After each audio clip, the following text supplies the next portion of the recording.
Hey, I got something to show you guys. Take a look. It is spring. Happy spring to all of you. Take a look at what we have here for you from AlleyRoseFragrances.com. Beautiful spring scent candles here for you. Hand poured with premium fragrance and essential oils.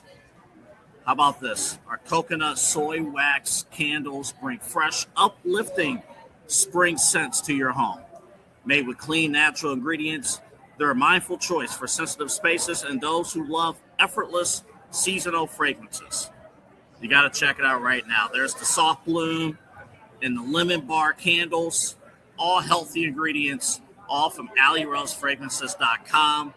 And if you're a first-time customer, use the promo code InsideEdge20. That's InsideEdge20. Get this for yourself, for your friends, family, everyone. You want a good-smelling home, AlleyRoseFragrances.com will make it happen. Again, AlleyRoseFragrances.com. Get the new spring candles. And when you order, if you're a first-time customer, InsideEdge20 is the promo code. All right, welcome in. It is a Sunday morning. That means it's time for the Sunday morning sports show right here on the Inside Edge Network. I'm your host. I'm Chad Bryan. I've got my guys with me, as always. Ryan Mossor, TK Dandridge. I'm trying to point, but you can't even see my hands, so it doesn't matter. What's going on, guys? How's your Sunday going, man? How you guys feeling? I'm feeling great, man. I'm ready to talk about this Browns draft, man. I'm so excited. Yeah.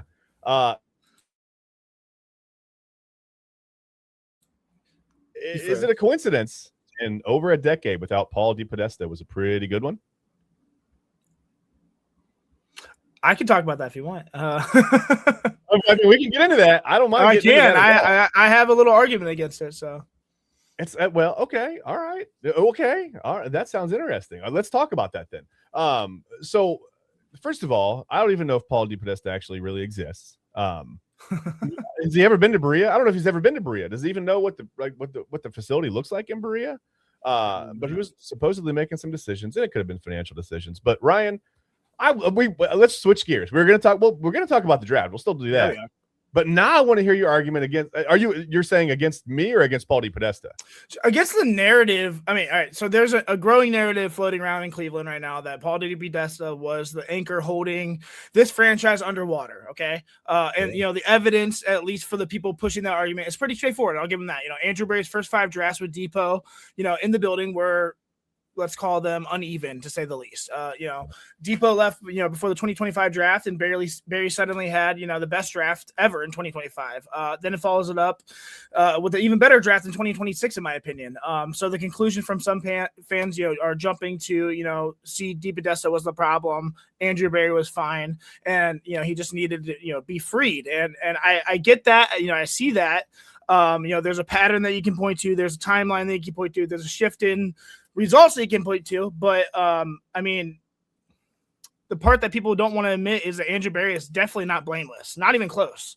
And I feel like a lot of people are going opposite direction. Hey, it was all DePodesta. Andrew Berry is actually very, very good. We still had 5 seasons of Andrew Berry with incompetence. Yes, DePodesta obviously influenced his early drafts. He was a major voice. He was in Jimmy Haslam's ear, which is maybe the most important thing there. He had Barry's ear, and he had a seat at the table for every major decision. He wasn't some quiet analytic intern in the corner. He was a power player. So yeah, I see it's fair to see, the way his philosophy, shaped this roster. And I think it's fair that some of those philosophies, didn't translate to winning football. That's fair to say. Andrew Berry still made the final call. This is the part that fans are conveniently, ignoring. Berry was the GM. Berry signed the contract. Berry submitted the draft cards. He executed the trades. He built the roster. If the draft, were that bad, and many of them were, that's on him. He doesn't get to hide behind DePodesta, like a human shield. Berry drafted Anthony Schwartz. He drafted Jordan Elliott, Tommy Togiai, David Bell, Perrion Winfrey, Cade York. The list goes on. And not to mention, he was the sole benefactor. He had the idea for the Deshaun Watson trade, which is one of the worst trades in sports history, not just franchise history, sports history. Those were not DePodesta only decisions. Those were Andrew Berry decisions. And if we're being brutally honest, Berry should have been fired after the 2024 season. The roster was a mess. The offensive line was a disaster. The Watson contract, was suffocating the franchise. The drafts weren't producing enough high-end talent because we didn't have the picks.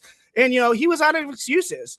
Obviously, the turning point was that the 2025 draft saved Andrew Berry's job. He walked in the 2025 draft with, his back against the wall. He needed a home run. He needed a class that changed the direction of the franchise, and he delivered. Mason Graham, Quinshon Judkins, Carson Swessinger, Harold Fannin Jr., another future first from Jacksonville, multiple role players who actually fit the scheme. That draft saved him. So, I mean, it also exposed something important. Berry, without DePodesta, looked like a different GM to me. He was more aggressive, more decisive, more willing to draft football players instead of just, spreadsheet players, more willing to trust his scouts, more willing to build a roster instead of chasing value pockets within the draft. And then 2026 happened, and he doubled down with, I can't wait to get down with this, but an even better draft class. So was DePodesta the problem?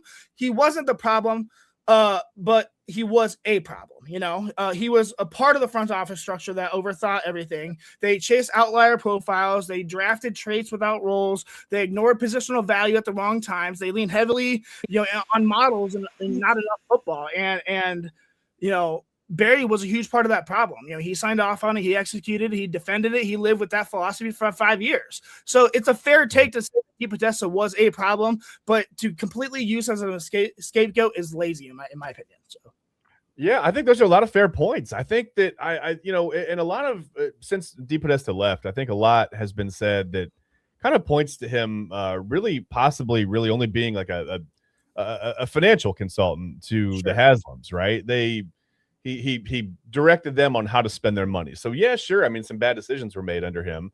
But yeah, I mean, there's no proof out there ever that says that he spearheaded the draft or any picks or anything else, or like you said, the Deshaun Watson trade or anything else. I think those are a lot of fair points. I think it's hard to say because we don't really know what his role was. Right. And I think, like you said, it's easy because the timeline fits to say, well, obviously it was DePodesta. I mean, look, he left and it got better, right? And I'm glad it did. I'm not arguing that at all. So. No, yeah, that's great that it got better. It could have been a total coincidence, right? For all we know, Paul DePodesta was there giving the Haslams all the advice in the world, and they were going against it anyway and going, nah, that's okay. We'll just go ahead and do what we want. Who knows? I mean, Paul DePodesta may have said, hey, I would never, ever in 100,000 years trade for a guy like Deshaun Watson, not with this, and this happening.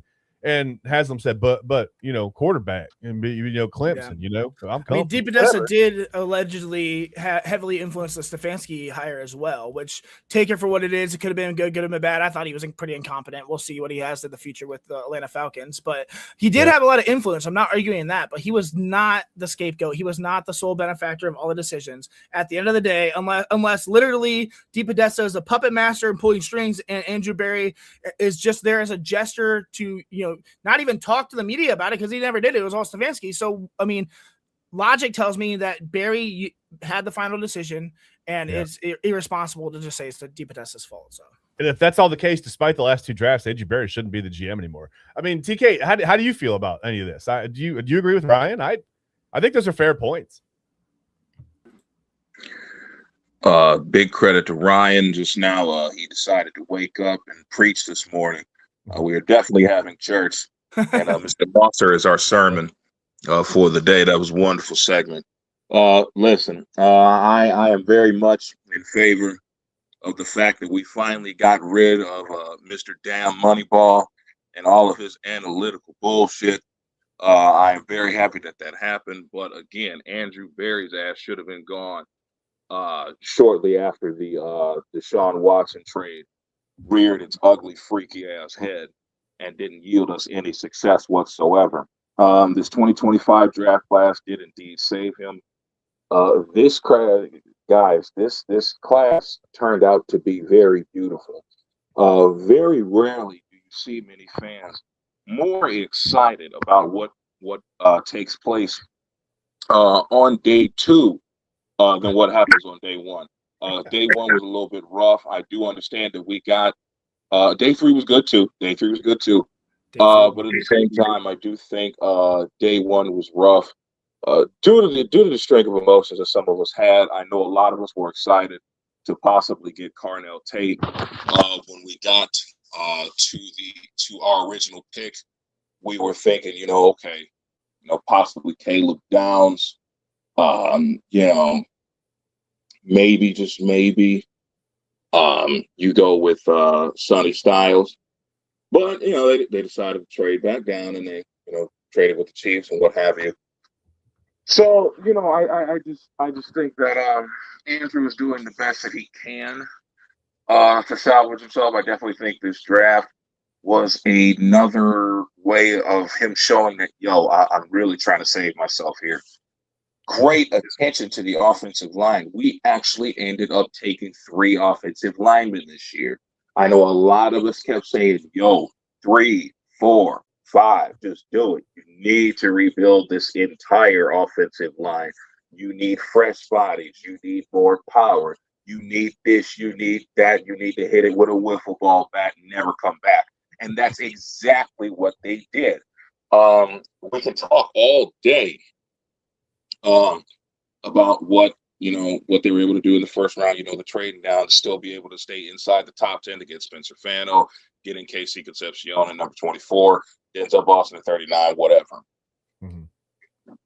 Days 2 and 3 are so beyond geared towards the future. It's ridiculous. And it is enough to make you crack a smile. Because check it out. You get Boston Barber in the 3rd round. That's your project left tackle right there. You got some time to develop this young kid to see exactly if he could fit in that scheme. Now, with Spencer Fano being the top selection, that was their favorite offensive line prospect by far.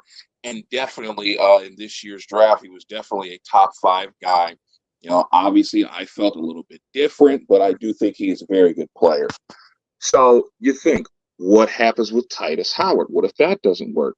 Well, Spence can go ahead and slide over to that right side. You can plug Austin Barber right there at that left tackle position.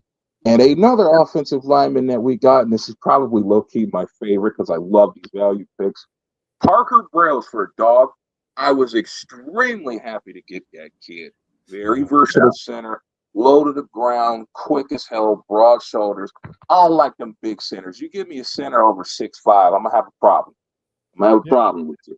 Parker Brailsford, 6'2.5", 300. We good to go. He's going to be another big part of the future. Now, we still have Luke Weipler, who's on this roster.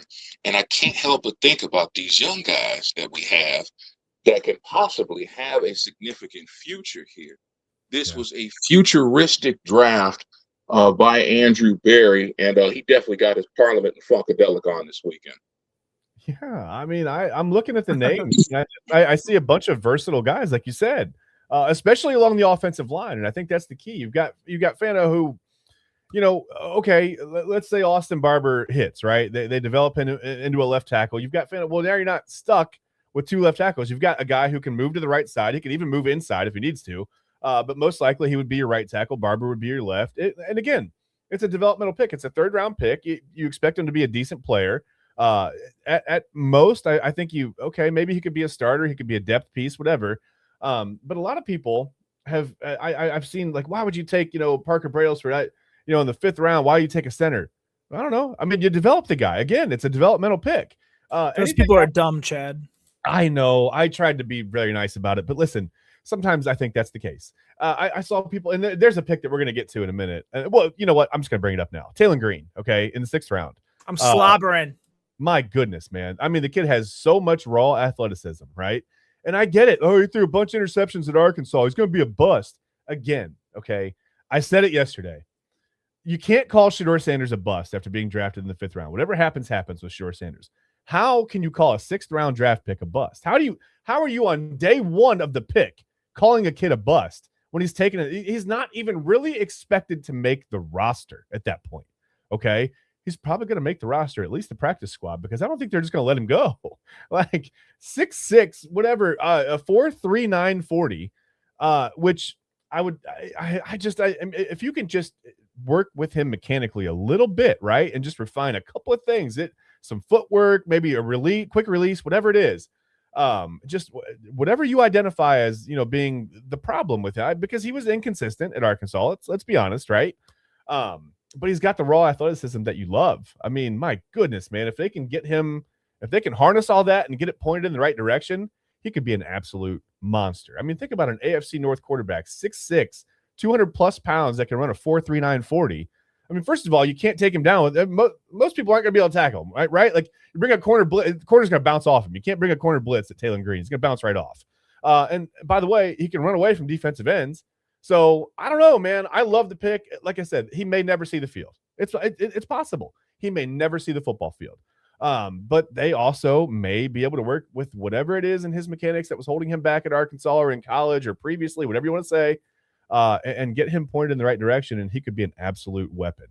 I love the pick. I love days 2 and 3 from the Browns. I think, again, the focus was versatility, filling holes, just a really, like, it was what do I want to say? It was not a generational draft, but I mean, it was just it's how you like layer layer for the future, right?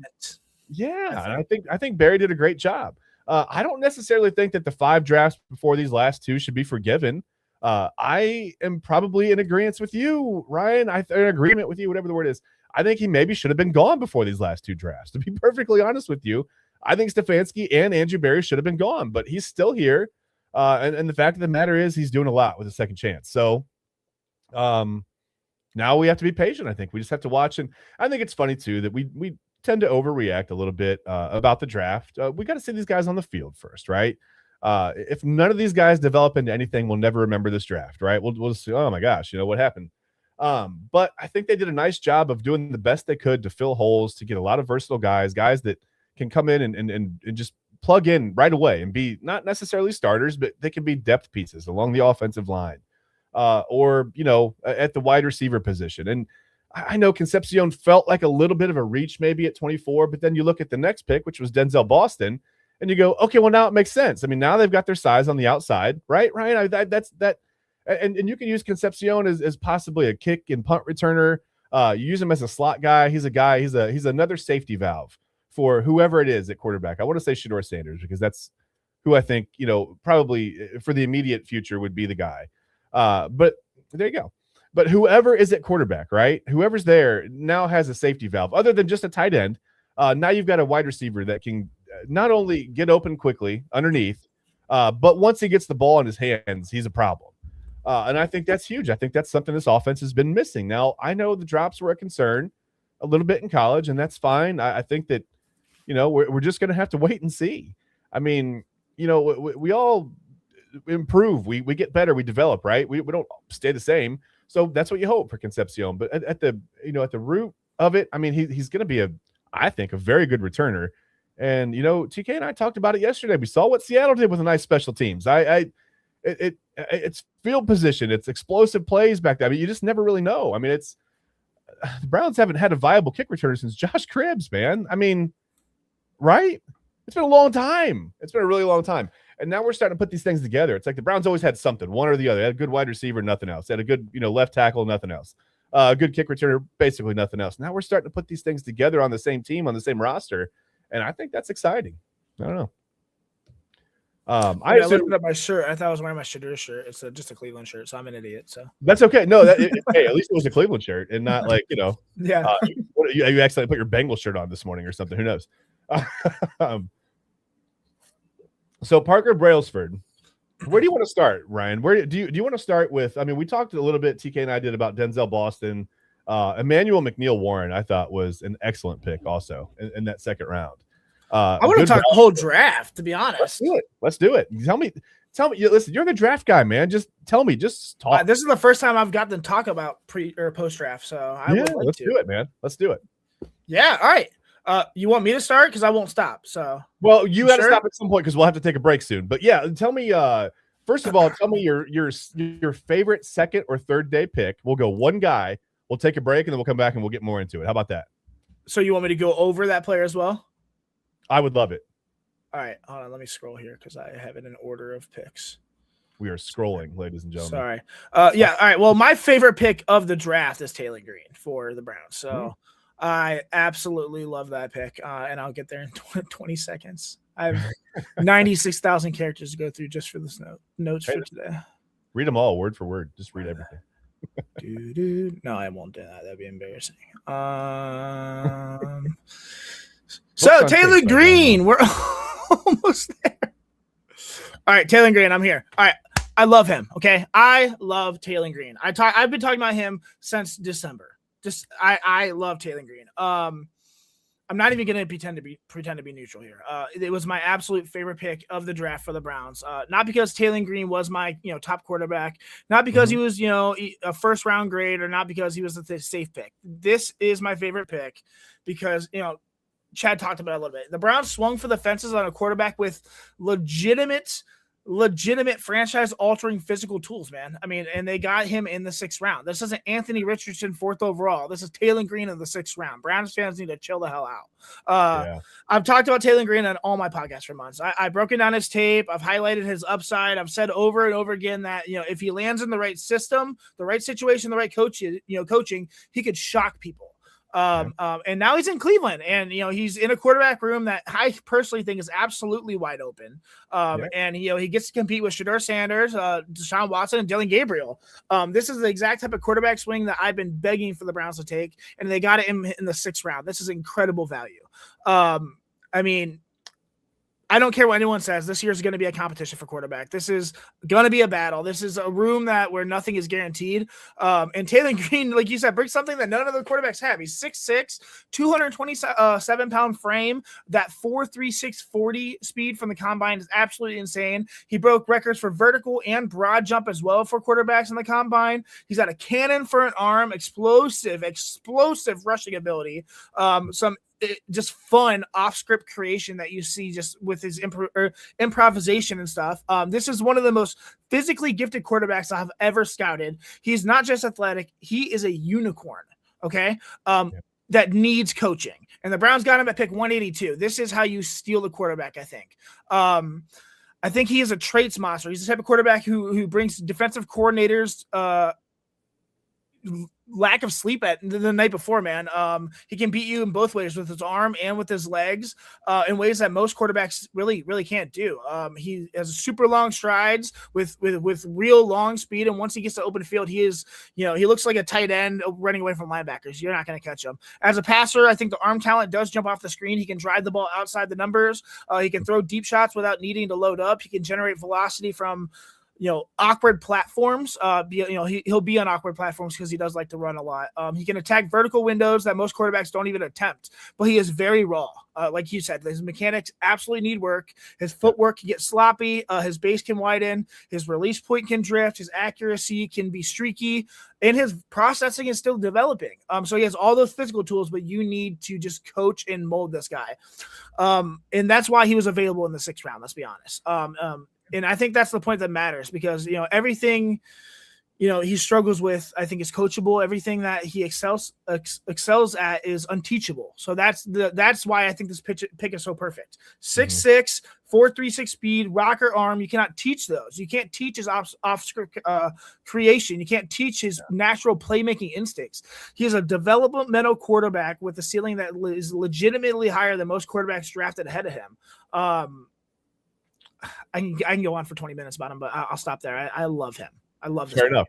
Listen, you can talk more about him when we come back if you want. Sure. We can take a break. The thing I like about Taylor Green, I think, and I have never coached football. Let's say that. I'll say that out loud because it's obvious. I've never coached football. But the thing I like about him, and then I don't know, I feel like if I were a coach, if I were an offensive coordinator, quarterback coach, whatever it is, I would approach developing Taylor Green like, listen, in practice, you are a pocket quarterback. You stand in the pocket, process, right? See what's in front of you, whatever. In the game, man, do whatever you got to do. Go off script, but you're going to learn to be a pocket quarterback. In the game, I want you to do whatever. You listen, if you got to create. Do whatever you have to do. But all week in practice, I want you to stand in the pocket. I just want you to process. I want you to see wide receivers come open. I want you to see the windows open up. I want you to understand, like, how to throw into those windows, when to throw into those windows, right? So that when it goes off script in the game, you're ready. You can run. You've got the legs to do it. But when these things happen in the game, when guys come open, when the timing is right, you're also used to that. I think that's a hard thing. It's easier said than done. But yeah, I think in practice you sort of just make him, listen, man, you've got concrete blocks tied to your feet. You can't run in practice, right? You don't do that. We know that's a natural ability. He doesn't need to work on that. So just sit back here and process, right? And learn the offense. I'm excited about he's got I'm excited for the preseason games. It's gonna be so fun. Oh. I'm excited. I might buy Madden now just to have Taylor Green on that. It's gonna just wait 3 months. It'll be free on Game Pass. So. Yeah, you're right. Yeah, I should say I'm not gonna buy it. You're right. But no, I'm excited about his he's got okay, let's be honest. He's got a pretty low floor. But again, that's why you take him in the 6th round. That's okay. I mean, to get upset about a pick like this is very confusing to me. I don't understand it at all. It's irrational and dumb. So listen, if they had taken him with pick number 24, I think we all would have been like, well, what did you do? Like, you clearly could have gotten a guy who could have come in day one and been a starter, been a contributor, whatever. But yeah, you take him in the 6th round with the first pick in the 6th round. I don't see the problem at all. I love it. You take a flyer on a guy that late. I mean, this is a much better pick than the Steelers taking Drew Aller, I think. Yeah, for sure. Or whoever took Cade Klubnik. I can't remember who took Klubnik yesterday early. It was Saints way. TK, you're muted. I'm sorry, buddy. The New York Jets took him That's right. 110 overall. Yeah, I thought that was way. And then Garrett Nussmeier was there until the 7th round, almost the end of the draft. 49. He went to Kansas City. Yeah, the Chiefs. Yeah. So I think Nussmeier was probably the better prospect than Klubnik. And I don't think that Nussmeier should have gone up in 108 or 109. That's not what I'm saying. I think Klubnik should have been in the draft, maybe undrafted free agent, but that's fine. Ty Simpson at 13.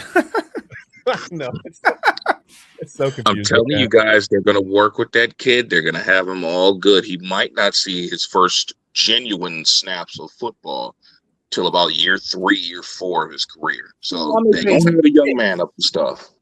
Yeah. Well, we'll see. Maybe he'll end up being a great quarterback. Who knows? But I know one thing for sure. We're going to take a break. We're going to be back in about 5 minutes. We'll get into the rest of why Ryan is so excited today. I'm glad I got you fired up. I said Paul DePodesta did it, like perked you right up at the beginning, man. Now you're ready to go. That was fun.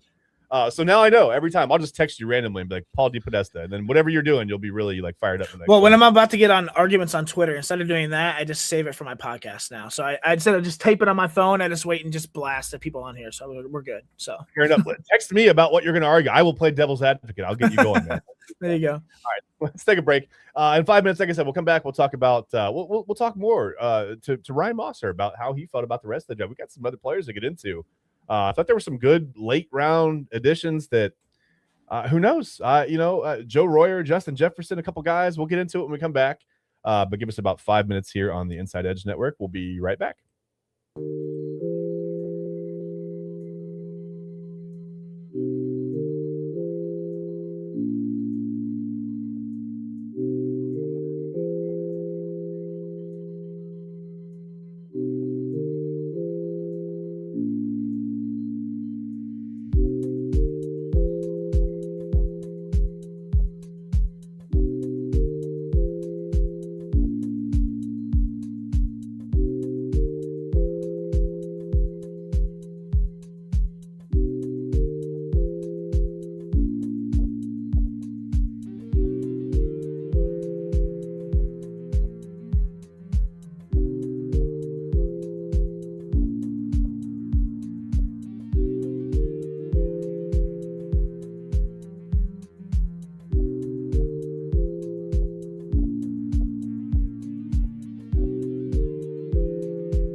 Fanatics isn't just our name, it's who we are. Loyal, passionate fans dedicated to our favorite teams and to the sports we love. That's why we're honored to be able to offer fans the world's largest collection of official sports apparel and sports jerseys from all the leagues, teams, and players you love. We feature a wide selection of gear from every league, including NFL, MLB, NBA, NHL, and NCAA merchandise, which allows us to serve fans of football, baseball, hockey, basketball, lacrosse, soccer, golf, and everything else that gets your heart pumping. Go to fanatics.com by using the QR code on your screen right now to celebrate your teams. Hey, welcome back. Listen, I know what gets Ryan Mossor's heart pumping. Watch this. Paul DePodesta. Go. You're stupid. I am. It's true. It's true. It's verified. You can look that up. It's actually on Google. Okay, so sad that it really is. Okay. No, let's get back into the draft. You had more to say about Taylor Green. I like to talk about Taylor Green. I love this. The whole prospect of this Browns draft is fun for me. And again, I know we get excited about the stuff off the field because, let's be honest, sometimes when you're a Browns fan, there's not a whole lot to be excited about on the field. And that happens. That's okay. We know that. But I feel like these past two drafts feel a little bit different. I feel like they're starting to lay this foundation that, for once, is not going to crumble out from under the house, right? It's like it's pretty strong. So, and I don't think Taylor Green is part of that foundation. I think he's part of the, he's like the really nice siding that you may get some hail damage with it, or it may hold up. We'll see. Okay, I'm stupid. We no, that was good. That was a good one. Hey, thanks, man. Speaking of hail damage, no, I'm kidding. I'm not doing that. So let's just talk more about Taylor Green. Let's talk more a little bit. I know you have more to say about that. And I want to talk about other guys. I want to talk about Parker Brailsford. I want to talk about Justin Jefferson. I really want to talk about Emmanuel McNeil-Warren with you as well. So we don't have to get into 20, 30 minutes each guy or whatever. I know it's hard not to. But yeah, I know. Tell me whatever you got about Taylor Green, and then you can go right in order. Just start with, if you want to start with Denzel Boston, start with Denzel Boston, right? It's up to you. Just try to give me 2 or 3 minutes on each guy, why they excite you, and how they fit into whatever this Browns scheme is going to be under Todd Monken, I guess. 2 and 3 minutes. You're asking for a lot. All right. Finishing on Taylor Green real quick. Like I said, he's got a rare physical profile, that elite speed and length, cannon arm, great playmaking off script, vertical passing ability. His weaknesses, inconsistent mechanics. He needs to process better. It definitely needs development. His accuracy has variance, pocket discipline, things like that. I think that why he fits the Browns right away, he gives them a developmental quarterback with a massive ceiling, a player who can compete immediately, a player who has unique skills, I would say, that most at the position don't have, and we don't have that in that locker room. He's not going to be handed anything, obviously, but he's absolutely in the mix. And if he gets the right coaching, like I said, watch out. Long term, I think if he develops, he becomes a legitimate NFL starter. He gives the Browns a dual threat weapon, probably one of the best in the NFL if he develops, becomes a vertical passing machine, becomes a nightmare for defenses, and I think this is a long-term investment with massive upside for not much to give up, a 6th-round pick. He fits Todd Monken's schemes, RPOs, QB run game, play action, vertical shots, movement concepts, off-script creation, things like that. And, like I said, there's nothing handed in this locker room for the quarterback. We have Shadur Sanders, who was promising but didn't earn anything. Deshaun Watson, who has been a bust, but is trying to clear his name. And then Dylan Gabriel, who probably will be off this team here pretty soon, and Taylor Green. The room's not locked in. It's a competition. So I really can't see a clear path for him starting as well if he can develop those mechanics and, grasp onto coaching early. So. Okay. TK, real quick, let me ask you. Ryan talked about, he mentioned Anthony Richardson with the 4th overall pick, right? That happened. That was the thing. Do we think Taylor Green will ever take a playoff because he's tired? Hell, I hope not. But being that athletic, you would hope not. But yeah, I mean, about that kid, I just wanted to say this real quick. We're gonna get Terrell Pryor Sr. reincarnated. It's gonna happen. He too big. He too fast. He too damn strong. He too athletic. He too this. He too that. He gonna have to get on the field at some point. Let something happen to that boy Denzel Boston. Let something happen to that boy KC Concepcion. The boy gonna be outside catching passes, roasting cats. It's gonna happen. It may take a little while. It may not be fucking play like automatically. It wasn't like that with Terrell Pryor. First year that he was a wide receiver, boy had one catch. But year 2, he had 77 of them things. It's gonna happen. Yeah. You almost had a 1,000-yard season at the receiver position too. I mean, for a guy that was basically learning it for the first time. Hey, let's get creative. Let's put him in there let's run an end around to Taylor Green and let him just stop and pop a pass 40 yards down the field. Like let's get wild. Like this offense stinks, man. I'm so tired of seeing the vanilla crap. Like I'm so excited. I hope Todd Monken and his raspy voice. I hope that raspy voice means he's just like yelling things at his home, like making up plays. Like I'm so tired. Well, that's on me, Mary Kay, and that's an excellent question, and I'm not going to answer it. It's an excellent question. There's no answer. It's on me, Mary Kay. We'll do better. I'm so tired of hearing that. I'm tired. There was almost a decade of that crap. I'm so tired. Todd Monken's like, he'll tell you, man. You'll be like, hey, how's the offense? It stinks. Stinks right now. It stinks. We're going to get better. It stinks. We suck. He'll just tell you honestly, I think. And I love that. I love that about Todd Monken. Okay, that's enough of me. Ryan, tell me about somebody else. I don't know. Anybody else. Pick a guy. I'll go Denzel Boston since you guys talked about the first round, even though I would love to talk about the first round. All right. Let me be completely honest where I was during the draft. We were sitting there at pick 24, and both KC Concepcion and Denzel Boston were sitting there on the board, and they were both my next available receivers. I personally lean Boston at 24. Okay. Not because KC isn't a great player. He absolutely is. But Denzel Boston, was still on the board, and I think he brings a body type in a perimeter skill set that I thought matched our roster needs a little more cleanly. So when the Browns passed on Boston at 24, I had that moment of, man, I hope we don't overthink this. And I love the KC pick. I was excited to see. I don't think KC necessarily will be our number one receiver, but he is a great second receiver, I think. So we needed somebody, and I was worried about who that was going to be. And I was praying that Denzel Boston would fall, and he was falling, and he was falling, and I was praying, and then it happened. So when the Browns passed him at 24. Please God. Finally it happened. And I think he stole him at 39. Absolutely. That's what I realized. I think this front office just pulled off one of the best wide receiver hauls I've ever seen in Cleveland. He walked away with his top offensive lineman in the draft. He had his choice of the litter he picked, a dynamic, slot Z weapon in KC Concepcion, and an absolutely, great true outside receiver with, size, ball skills, and vertical ability in Denzel Boston, all in the top 40 picks. I mean, a lot of people who questioned, the first round had a major sense of relief after that Denzel Boston pick, including myself. Now I see the full picture, and I think that's how you rebuild a position group in one night, in 2 nights. I give that pick an A++. And honestly, I might be underselling it. I love it. Boston is the type of receiver who makes the game look easy, I think. He's long, he's smooth, he glides through routes in a way that never looks rushed. He's not a jitterbug type of player. He's based off of rhythm and wins with pacing, stride control, and the ability to manipulate defenders without wasting much movement. What really stands out, I think, is how natural he is at tracking the football.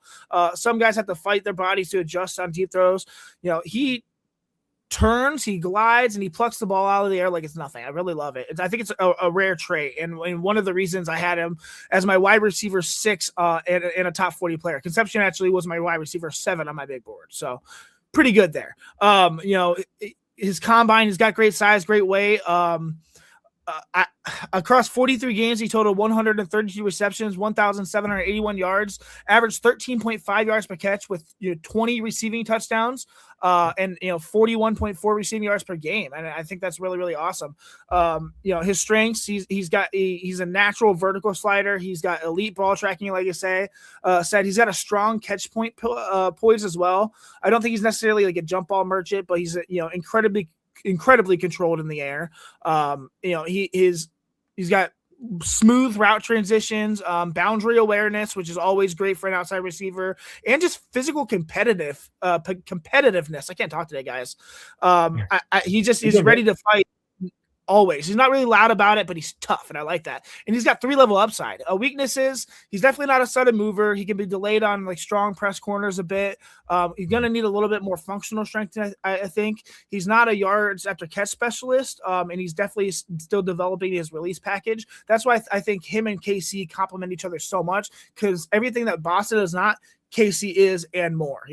I think this is a home run for both of them. I think going forward, he's going to be maybe the wide receiver 1 right away. And we'll see what happens with Judy. Obviously, Judy now has got a little fire in his butt, but I have no faith in that guy whatsoever. Boston is going to stretch the field. He's going to win intermediate routes, especially on deep ones. Give the starting quarterback a boundary reliable target. Force defenses to respect the perimeter. And like I said, he's a perfect complement to Casey Concepcion's short area quickness, and Jerry Judy's alleged route precisionness, I would say. Long term, he's going to be our wide receiver 1, and I love the scheme fit as well. He fixed Tom Muckin's scheme perfectly, but I'll stop there. So, well, and I love some of the things that you said. And TK, I want to ask you, so the body control from Boston, right? So we saw quite a few, and from both quarterbacks, from Dylan Gabriel and Shedeur Sanders. I'm not going to just pick one guy, whatever. Both quarterbacks threw a lot of like back shoulder passes, right, that didn't get caught. The ball went through someone's hands. And even Flacco, when he was here, I almost forgot that Flacco was here. But yeah, we saw some like back shoulder ball that didn't get caught, right? And they ended up being interceptions. I think Boston brings you probably a little bit better ability to catch the ball there. The body control is not necessarily a burner, but like Ryan said, you've got Casey Concepcion for that, right? You've got another guy on the field that can get loose. Yeah, Boston's vertical, Casey Concepcion is horizontal. So yeah. I mean, it's the best of both of them there. So you create a route tree now. Like now you have like wide receivers that can go get open on different levels, instead of just a bunch of the same guy out there. A bunch of guys that are 5'10", 170, that run okay. They're not really going to take the top off of defense, but they can get loose in a short. You just didn't have anybody that could get open. And now I think you have guys that can get open in different ways, right? You got Boston, TK, that can use his body to get open. His big frame, good route running ability. He's got good release. For a guy that runs a 4.5, he does a good job of creating space and getting open. Concepcion can just burn and just get by you. Now you've got some. No, don't forget Harold Fann's there. You've got some weapons now, TK, right? Don't forget about Joe Royer, baby. Hey, Joe Royer too. Man, it is absolutely beautiful to see that we finally got some size on the outside in Denzel Boston. He's going to be our Drake London, our Tedderoa McMillan, our Michael Pittman Jr., our DeKalen Metcalf. He is going to be that guy for us, and it's wonderful to be able to get a guy like that in the second round, to be able to pair up with a quarterback. Whoever it's going to be, but I'm pretty sure it's going to be the seed of prime, Mr. Sanders himself. However, my favorite pick in this draft for sure is going to have to be EMW. And I'm going to need that nickname to circulate like wildfire, bro, because that's fire. That's fire right there. Anyway, with EMW coming to the team, you have put in the philosophy that even though our offense was absolute dog water last year and no one wants to watch it, blind people will remain blind if it had to mean watching the Cleveland Browns offense last year willingly. But you put the affirmation that this defense is going to be as OP as humanly possible if I can help it. Now, with Emmanuel McNeil-Warren, I think the best way to start him off, I know I'm not a coach, I'm not a GM, none of that, but I think the best way to start him off is to have him challenge Miles Harden for the nickel position. We do not have 3 starting linebackers as of right now. I understand there's a lot of speculation with Jeremiah Owusu-Koramoah. I do not believe he is coming back at all. I'm not even going to wait for it. You gave us your best shot, brother. It is what it is. Best luck to you and your future endeavors. I do not think Justin Jefferson is up to stuff to be an every down starting linebacker either.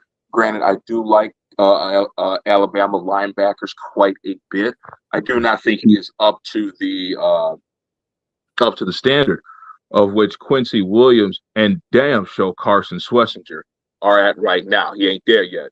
However, if we get Emmanuel McNeil-Warren in those 4-2-5 sets, you get the big hitter, you get the turnover machine guy, and you get to excel on all those traits that he did well at the University of Toledo. and see exactly how well they can transfer at the NFL level. I do think having a guy like EMW as the slot corner could help us and could signal a future permanent move. Maybe not permanent, but I think for the base of our defense, we could be running a 4-2-5 for a majority of the year instead of the basic 4-3 that we have been running. My apologies, excuse me. But that's definitely my favorite pick in the draft. Okay. Did not expect him to last till pick 58 at all. I thought he was gone in the top 20 because I saw numerous teams that I think a lot of people thought he was needed a first rounder. Yeah. yeah, numerous teams needed safety help in that first round. Minnesota, Carolina, and the New York Giants, to be specific. Yeah. So I definitely thought he was going to look safety. at him. Yeah. So that was my favorite pick of the draft. Okay, Ryan, tell me about EMW because first of all, the nickname's great. But yeah, I thought the Chiefs may take him with that second pick they had in the first round, that late pick. I thought they may go with him. I'm glad they didn't. Glad he fell. I'm glad. I mean, it's like I've heard some people say that in some ways he's a poor man's Caleb Downs a little bit. And I think with the I think the safety, I don't know. I'm not really sure what's going on with the safeties. Ronnie Hickman and Grant Delpit. I don't know if they're going to be here after this next year. So I think it's better than, we left the offensive line alone when we knew we had contract problems. So now we're addressing those issues in the back end of the defense. I think that's good, right? Stealing my thunder. Oops, sorry about that. It's fine. How dare you have a thought that's like mine? I'm just gonna leave. No, I agree. I EMW. I like the nickname too. I'm gonna keep it. I love this guy. I love the move too. When the Browns traded up to 58, I knew they were going to go a defender. I didn't know if it was going to be safety or corner, but there were a lot of top corners on my draft board still there, including Jamal McCoy, some guys like that who obviously fell but were incredibly talented and had questions. Avian Terrell as well was there. Really, great players. But I knew that they were going to probably go find someone who believed that they could anchor in the back end of this defense for years, and I'm glad they settled on EMW. I couldn't have been happier when his name went across the screen. I think, this is a kid from Toledo, just a couple hours from Cleveland, man, who plays with the kind of poise, discipline, and spatial awareness that you simply don't see often, with college safeties. He's long, he's controlled, he's smart, and he plays, like a guy who understands the geometry of the field, And like I said, the best part is, we addressed the offensive line. We got 2 starting wide receivers, and then we walked away with a pick that wasn't a necessity this year, but we got ahead of something that was going to be a necessity, So now we don't have to look towards this position next year. We can look towards something else, which is it's fun, especially in a great draft in 2027. So we got a great draft or a great player at a not a position of need, but it's great.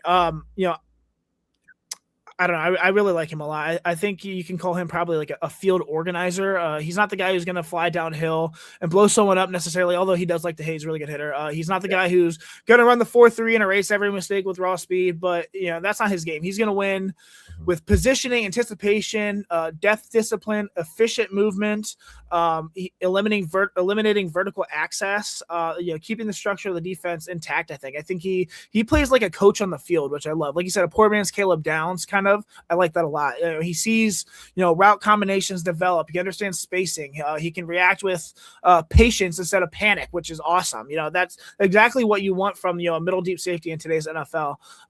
His combine numbers were pretty good too. He's 6'3", 201, good size for a safety. 4.52 speed, not a burner, but that doesn't matter back there. He's still got sufficient speed. Yeah. And like I said, just the length and enough athleticism to cover ground without wasting motion. I think he could be a center fielder for this team.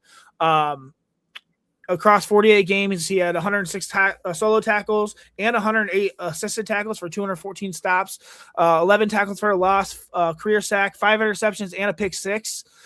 13 pass breakups, 2 fumble recoveries, 9 forced fumbles. This dude's all over the field. Of course, it's in the MAC. It's a lower, a little bit lower level competition, but he's still making plays. Yeah, exactly. His strengths, he's got deep field discipline. He's got elite angle IQ. He is great at precision and angles and pursuing, route runners or ball carriers. I'm tired today. Sorry. Great natural ball tracking as well. He's smooth with his movement skills. Just really, really smart player. Has high football intelligence.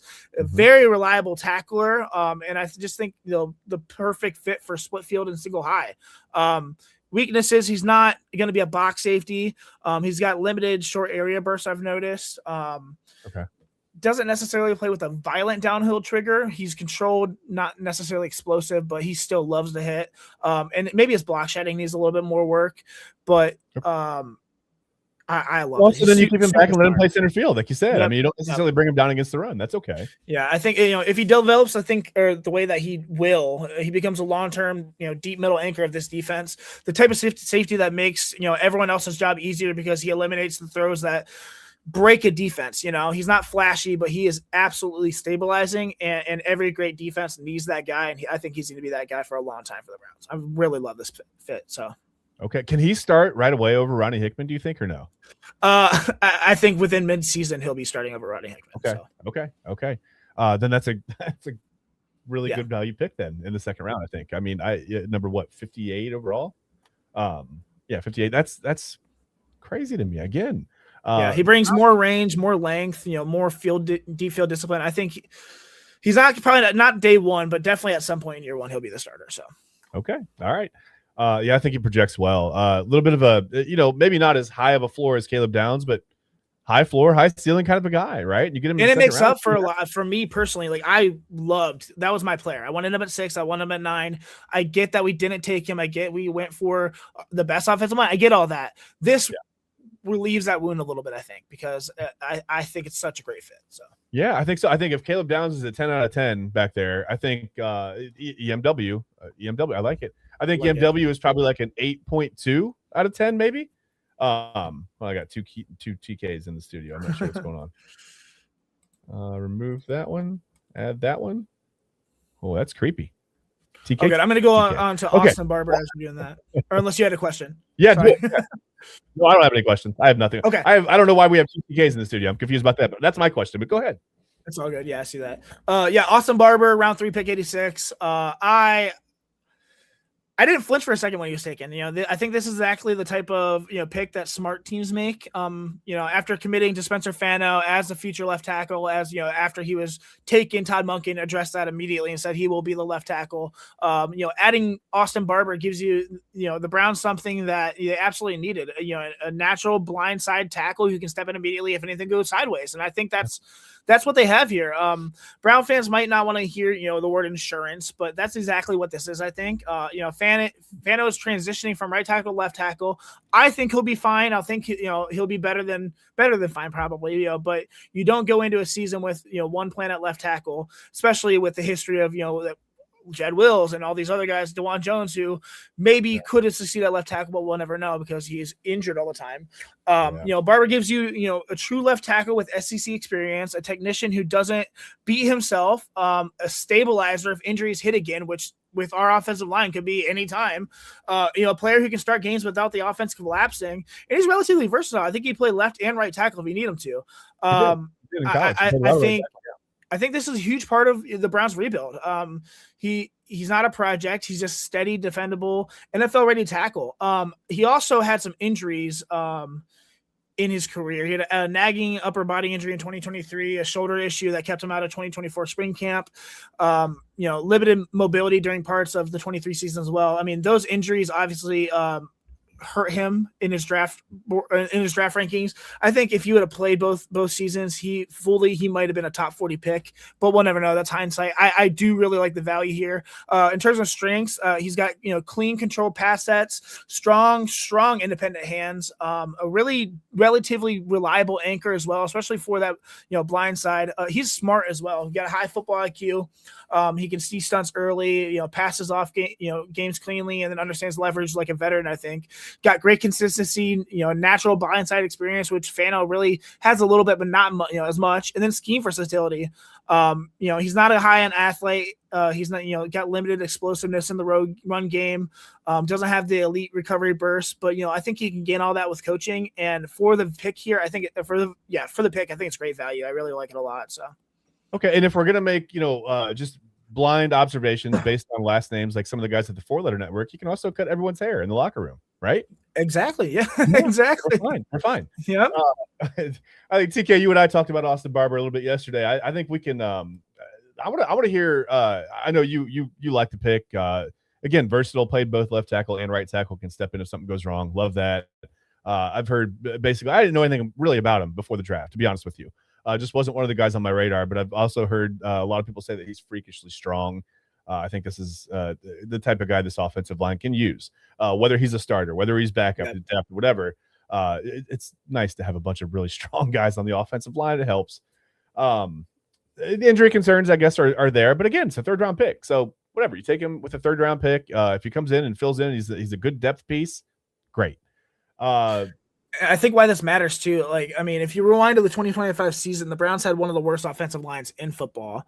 They lost almost every starter on that bad football team to injuries or free agency, or retirement possibly. The interior was a revolving door. The communication was a mess. The run game collapsed. The protection calls were inconsistent. It was a disaster. And then, Andrew Berry left us with the state of just questions. We had no offensive linemen going into the 2026 season. It was a disaster. Let's be, and fast forward to now, Zion Johnson, Eldon Jenkins, Tevin Jenkins, Titus Howard. Then you had Spencer Fano, Austin Barber, Parker Brailsford, along with Daylon Jones, Zach Zinter, Luke Whippler. This is a complete overhaul. This is a transformation. I think, that's how you protect a young quarterback. And I have to applaud him for that a little bit. I'm excited. As much as a question and a major need it was, and how bad the position group was last year, we are making significant strides in trying to make that better. And that makes me happy. So yeah, probably not the top offensive line in the league. Sure. Probably not the top 5 or 10, but we just need to protect the quarterback. That's it. Yeah, that's what I was gonna say. They've improved, and it's a strength of this team now. I think, it's say what you want about the team, about the Browns, but I think the offensive line is now, you could consider it a strength. They're building the foundation going forward. And by the way, a lot of really good offensive linemen in next year's draft too.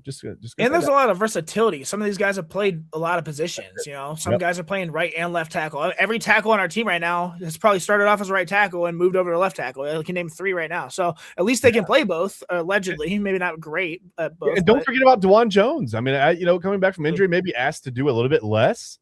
He looks great too. Lost some weight, looking healthy. So stay healthy and let's see what happens. So all of a sudden you've got some players there now. I like that. So let's get to. I want to talk about Parker Brailsford. Versatility on the line. I think good center out. I trust Alabama centers, right? I trusted them more under Nick Saban, but it's fine. It's still Alabama. And they're not in a terrible situation, but you trust guys like Justin Jefferson and Parker Brailsford coming in under Nick Saban, maybe a little bit more than what's going on now, but that's okay. Tell me about Parker Brailsford a little bit. I'm not exaggerating here when I say this. I absolutely lost it when the Browns drafted Parker Brailsford. He is my top-ranked center in this draft on my big board. Okay. Not 3, not 5. He is my number 1. We talked about this a couple months ago with TK. TK loved him as well, and I got giddy when we drafted him, man. We got him at pick 146 in the 5th round. That's absurd value. Even I think this is a weaker center class. Even with the weaker center class, about how centers might drop. We talked about that. Yeah, sure. Yeah, I think this is the type of pick that makes you shake your head and wonder how the rest of the league let this happen. The Browns didn't just get a depth piece. I think they got a legitimate long-term start at the position that desperately needed stability. And the best part is Andrew Berry didn't just pass the offensive line; he's built it from the ground up. Like I said, with all these extra players. So, Brailsford, I think he's one of the smartest offensive linemen I've probably ever seen. Evaluated in a long time, at least. He plays the position like a quarterback. He sees the entire picture. He diagnoses fronts instantly. He can keep the entire interior operation clean. His processing is absolutely elite. His communication is elite. His leverage is elite. He was a captain on the Alabama team. His leadership is elite. He's not the biggest center in the world, as TK alluded to, 6'2", 289, but he plays with such precision and such control that, I think size rarely becomes a liability. His movement skills are outstanding. His reach block ability is rare. His angles are perfect. His timing is surgical. He is a modern center, built for zone, built for movement, built for timing-based offenses. And I think in Todd Monken's scheme, he's going to fit like a glove. Like I said, he's got elite football intelligence, exceptional leverage as well, rare movement skills, clean control pass sets, outstanding short technique, high end zone fit, I would say.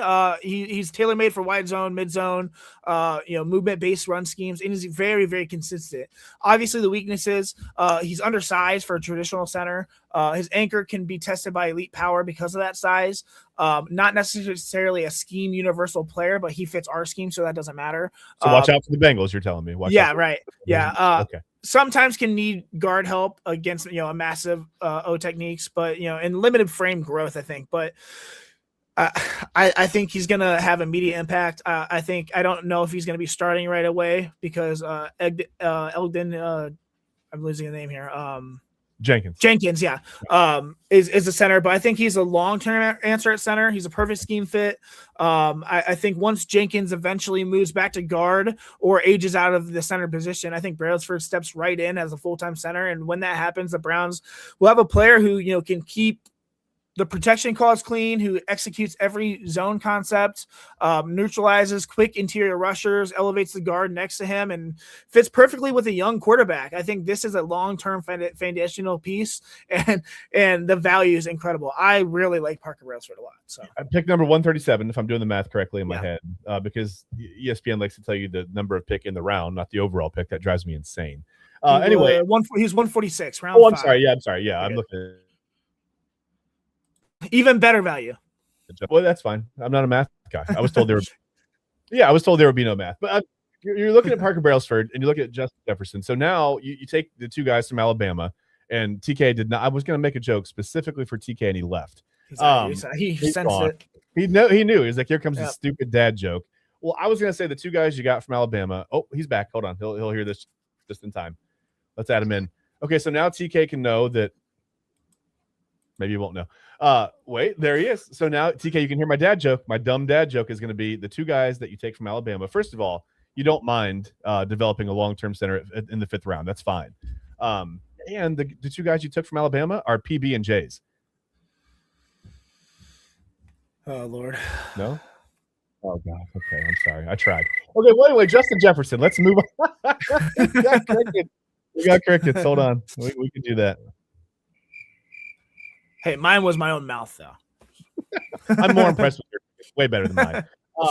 Way better than my joke, too. But tell me a little bit about Justin Jefferson, and then I'm going to ask TK if he kind of agrees with you on PB and J's. I'm doing it again. Yeah. I'm doubling down. Yeah, so they took him 149, round 5. I thought it was a perfect day 3 type of linebacker pick. He's got high effort, high urgency, run and chase, he's a run and chase will, I think, who fits exactly what the defense wants from the depth pieces. He's not the prototype, Mike. He's not a hybrid safety. He's not a downhill thumper even. He's a modern weak side linebacker who plays fast, plays tough, and plays with the kind of energy that shows up on every snap. I didn't expect him necessarily to be available this late. Not with his. I think he's got a great athletic profile. He's got decent production, and he's got wonderful special teams value as well. I thought the NFL would have jumped earlier for him. For me, I think this is the type of the pick that rounds the roster and gives a player who can contribute immediately on special teams by developing into a rotational defender. I like the pick as soon as it happened. The Browns have a very clear type at linebacker now. They have fast, urgent players, undersized but explosive. They have great pursuit, high motor, special teams temperament. That's Schlesinger, that's Quincy Williams, and now that's Justin Jefferson. He's going to fit the room perfectly, fit the scheme perfectly, and he's going to fit the culture. I think this is exactly the linebacker that Mike Runeberg wants in the building. I think he plays with real range, real burst. has got some competitive toughness that I really, really like. And like I said, he's gonna be great on special teams. He's not a processor in the mold of a Mike linebacker. He's more of a see it and go type of guy, who plays fast once the picture becomes clear. And I think that's fine. Yeah. Sure. Yeah, that's fine. That's exactly what you want from Will anyway. True sideline to sideline range, which is that's the theme here in our linebacker room, I would say. An explosive first step. His 1.60 split showed on tape. When he triggers, he gets downhill really, really fast. I really like it. He's got really high effort as well. Strong zone awareness. Relatively reliable tackler. I cannot talk, guys. He's undersized to fill the full-time box role, limited length and not necessarily a matchup defender, but he's going to be a great depth piece for this linebacker room and not necessarily he just fits exactly what we're looking for a backup for one of these guys. So I like it a lot. He's going to be a rotational Will that is basically the off brand of what Weston Sure is. So.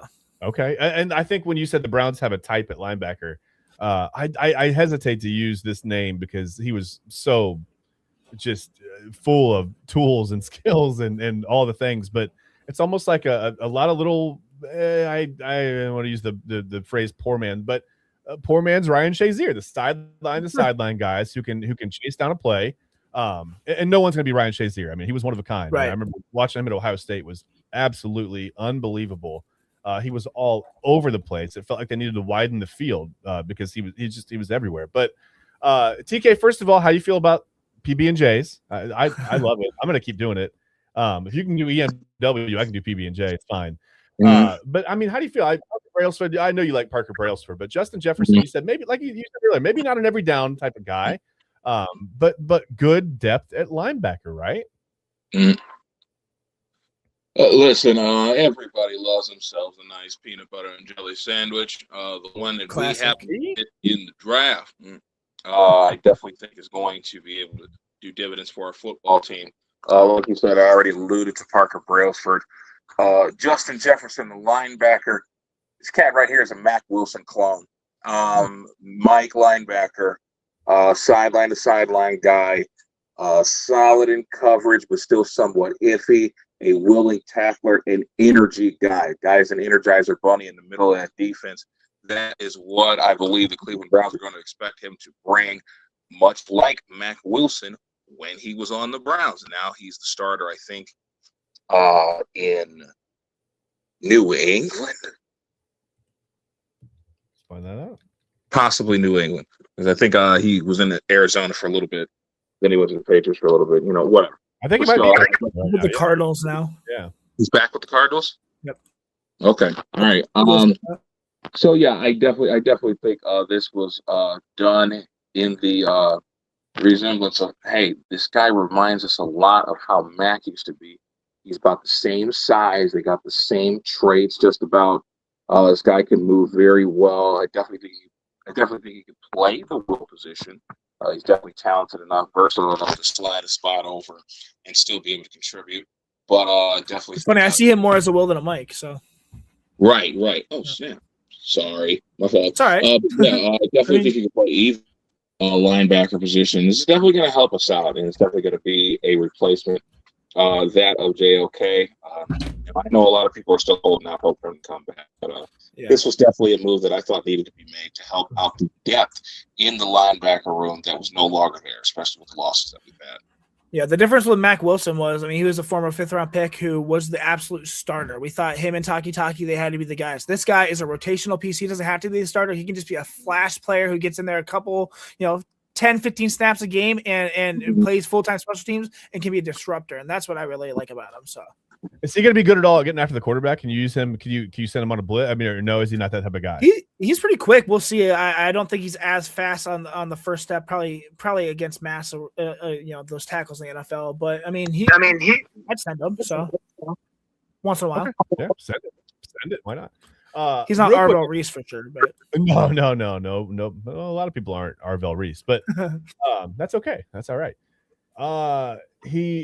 Let's just do this. Let's move on. Let's do like 30 seconds to a minute real quick on Joe Royer. I know it's hard. I know. I'm sorry. You're killing me.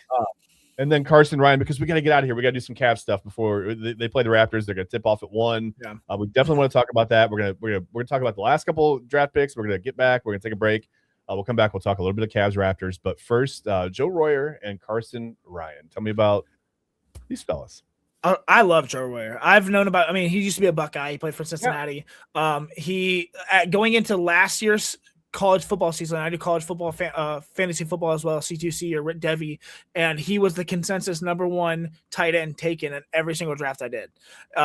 They love him, and honestly, he's a pretty good sleeper for me. He was maybe, I don't know now, but was a good sleeper. I loved him for fantasy football going into this year. I love Joe Royer. I think Browns fans are going to love him too. He's tough. He's physical. He's reliable. He plays the positions, the ways that coaches want it to be played. He's not gadgety, but he's not a big slot. I think he's a real inline presence who can block. He's got great hands and he can handle the dirty work. So think Harold Fannin more of the guy who's going to just be pretty much the receiver. He's going to be the blocker, but he can also slip off screens. He's got great hands, relative decent speed as well. The Browns needed another tight end who can hold up in line, who can anchor the edge, who can play in heavy personnel, catch the ball reliably. Usually those blockers lack the reliable hands or vice versa. This guy has both. He's going to give Todd Monken flexibility in 12 personnel. He can check every one of those boxes. I really, really like him. He's not flashy, but he is a technician. He is strong. He is disciplined. He's assignment sound, coming off of 2 extremely productive seasons at Cincinnati where he proved he can handle volume and responsibility. He plays with great leverage, strength, timing, technique, physicality. Man, you're making me go so fast here. This sucks. I just like him. He's got a strong frame, 6'5", 247, very long arms, naturally can create space and shields defenders. He got reliable hands and can block. I think this guy, he's been my sleeper for a while. I love him a lot. So, okay. No, I'm just going to I'm going to ask you a question about Carson Ryan. I'm going to ask you a point blank question.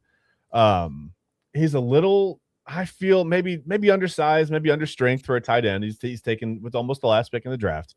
About a month ago, if you remember, Todd Monken had told the media, he said, hey, listen, I'd like to have a fullback on this roster. I want to bring back is Carson Ryan, do you think a guy that they're looking at maybe converting into a fullback to see what he's got there? I could see that. I liked him as a tight end 3 regardless. He's tough. He's physical. He's well-rounded.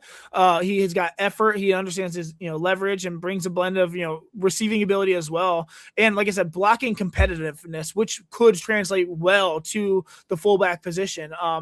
I think it's got him. That's probably either tight end 3 or fullback if they want to do that. That's probably where he'll stick on this roster.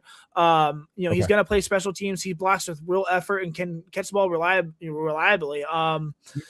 I probably wouldn't have taken a third tight end here, especially when there's so many undrafted free agents. We're going to have even talked about the undrafted free agent class. I really like some of those guys too.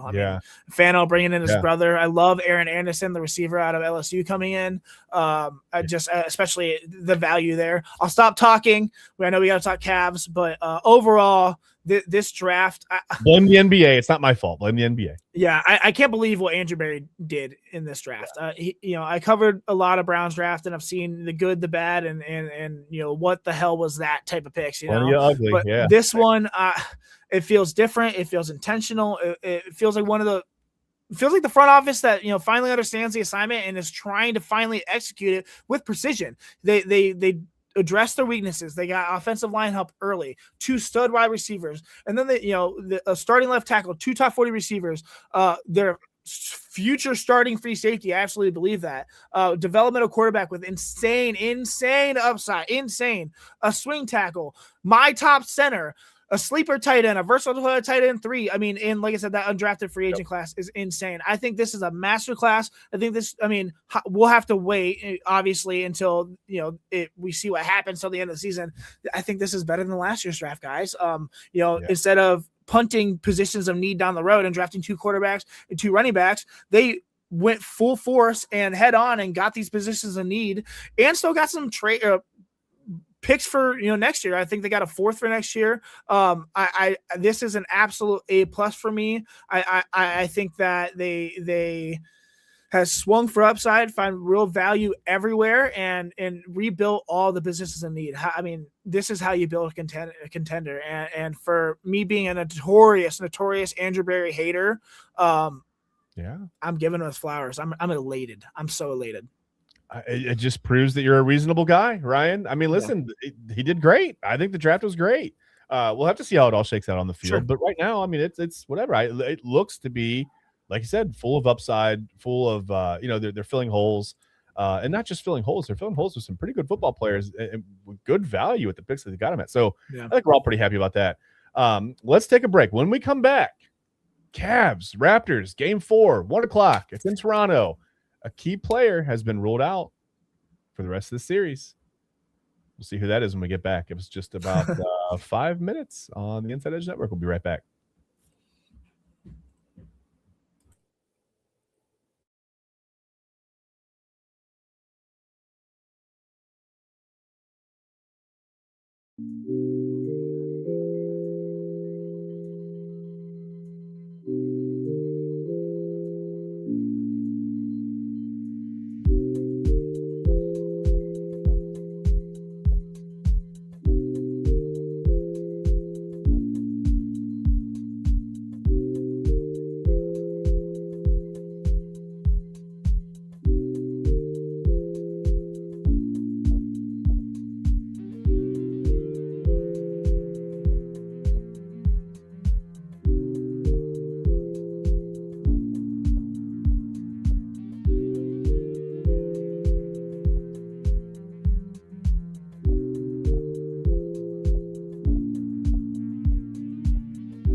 Whether you're searching for a baseball autographed by your favorite World Series slugger, a signed football by an iconic Hall of Famer, or the jersey of a world-famous soccer star, you've come to the right place. Here at sportsmemorabilia.com, the web's leading source of authentic sports memorabilia, you'll find more than 500,000 authentic products from nearly every professional sports league, team, and player. Not only will you find your next prized sports possession with ease thanks to superb customer service and tremendous site experience, but you'll have the satisfaction and peace of mind that every product listed comes complete with a certificate of authenticity and is fully backed by the sportsmemorabilia.com lifetime authenticity guarantee. Mossor Moments Photography is a husband and wife wedding photography team based in Cleveland, owned and operated by Bryan and Hallie Mossor. For the past 10 years, they've captured more than 100 weddings across Northeast Ohio and beyond, always working together as a true two-person team. Their style centers on authentic, emotional storytelling, documenting the real moments between two people in love and creating images that feel natural, comfortable, and true to the couple. Rooted in Northern Ohio, but inspired by their travels, Ryan and Hallie bring a warm, personal approach to every wedding day. Their work blends experience, consistency, and a genuine passion for helping couples relive their best day through timeless photography. Learn more at MossorMomentsPhotography.com. Clean energy, bold flavors, no jitters. See why people won't shut up about Dubby. Clean energy, no jitters or crash. Helps you lock in and focus. Over 15 absolute fire flavors to choose from. Visit Dubby.gg and use promo code InsideEdge10.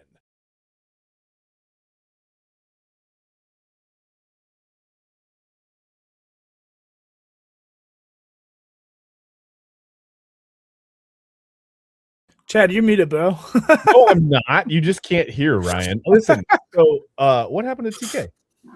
All right, listen, I dropped my phone and I hit a bunch of keys on my keyboard. It brought up all the developer stuff on the window. And I have no idea how that even happened, but that's what I get for texting during the breaks. But we are back on the Inside Edge Network. We're back with the Sunday morning sports show, and the developers tools mean absolutely nothing to me. I'm not an IT guy. There was nothing I was going to fix out of that window, so I don't know why I would show me that, but that should not even be an option on my computer. Anyway, we are back. We got to talk Cavs Raptors. They play at 1 o'clock today. They tip off in just about less than 25 minutes here.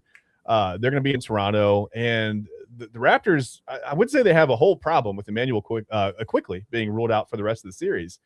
But Quickly, I would say that he wasn't there in game 3, and it didn't seem to be a problem for Toronto. So I don't know, man. TK, make me feel better, because I felt really good after games 1 and 2.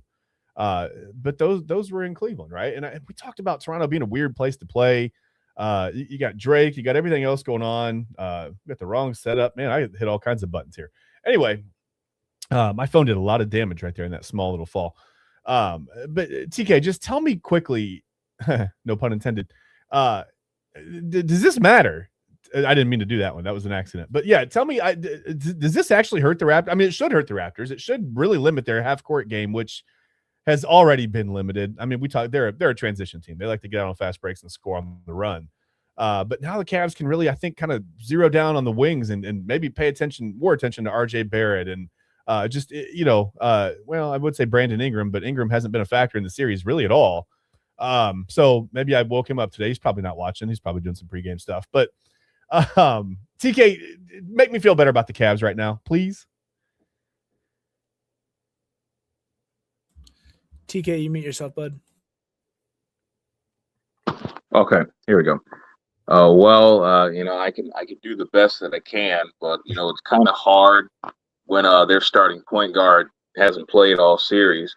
Soon as we go to Scotiabank Arena, we receive a Joe Jackson-sized ass whooping and allow 126 points. So, I really don't know exactly where to go from here. But what you would like to see is a revitalized effort. You want these guys to be able to take that Joe Jackson ass whooping that they received on Thursday and say, hey, there was no reason for that to happen. Yeah. And we talked about Brandon Ingram and how much of a non-factor that he has been.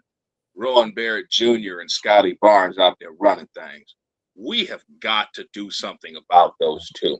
At this point, it doesn't even matter about Emmanuel Quickly. It literally just took one game for the series to be completely flipped on its head. And now game 4, man, I expect a very competitive battle. I expect both teams to go absolutely balls to the wall today.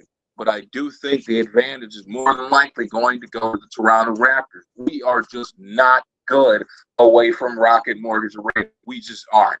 And you saw it in game 4.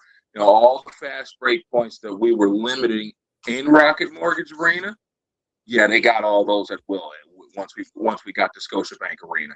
It's just a completely different atmosphere for these guys.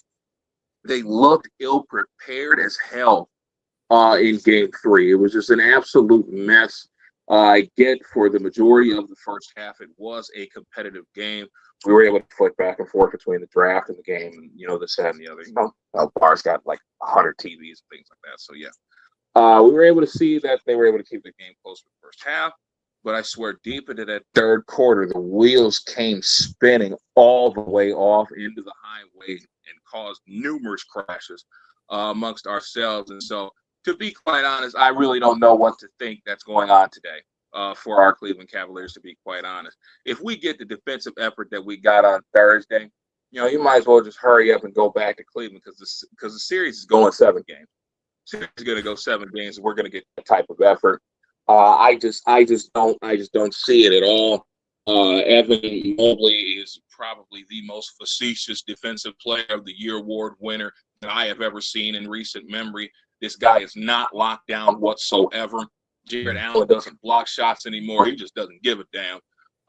You know, it's just a mess. And I hate to be this emotional, this dramatic, this damn annoying and greasy over one game, but at the same time, when the dynamic flips as quickly as it did, you guys were doing all the right things, limiting the fast break points, establishing half-court offense, getting those guys down on the block, and abusing them as much as possible. Evan Mobley should be taking Scotty Barnes out to the shed every damn trip.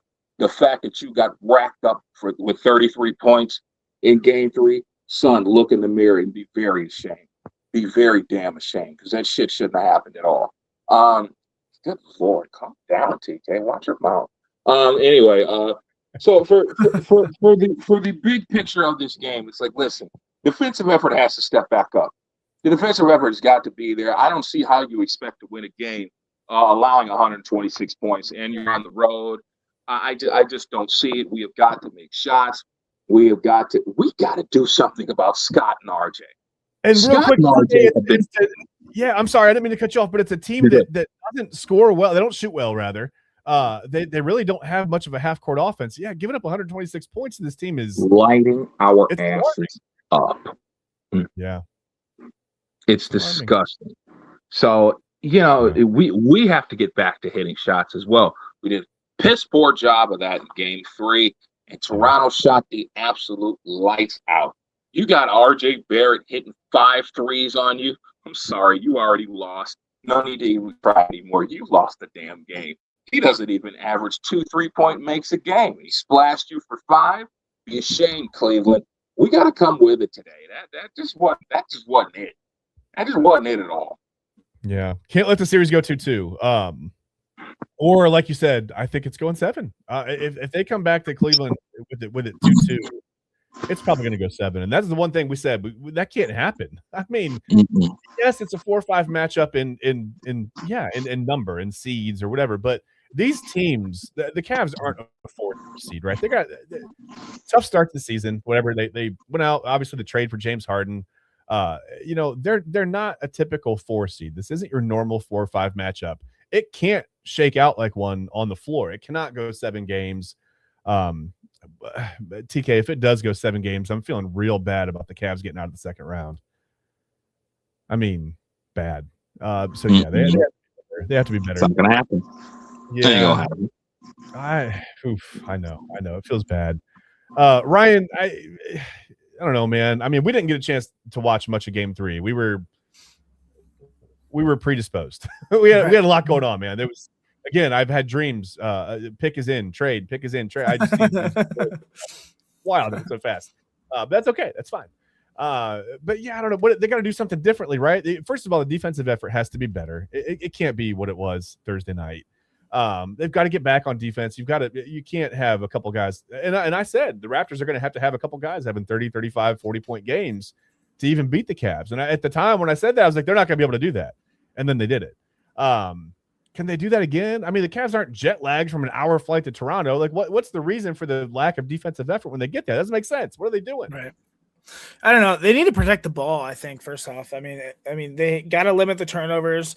Yeah. You know, if they're sloppy again this game, Toronto will run them out of the gym, I think. I think that's the main thing. And, yeah, defensive effort needs to be back where it was. I mean, ideally you don't want them to lose, especially in the first round of the playoffs. But I mean, if this is the wake-up call they need, a little slap in the mouths, okay, this isn't a walkthrough. We need to actually compete here and actually get through the first round, then I like it, you know. Harden has to have control of the game again, I think. I think Toronto bothered him in game 3. Cleveland needs to the organizer version of Harden, not the rushed or, turnover heavy version.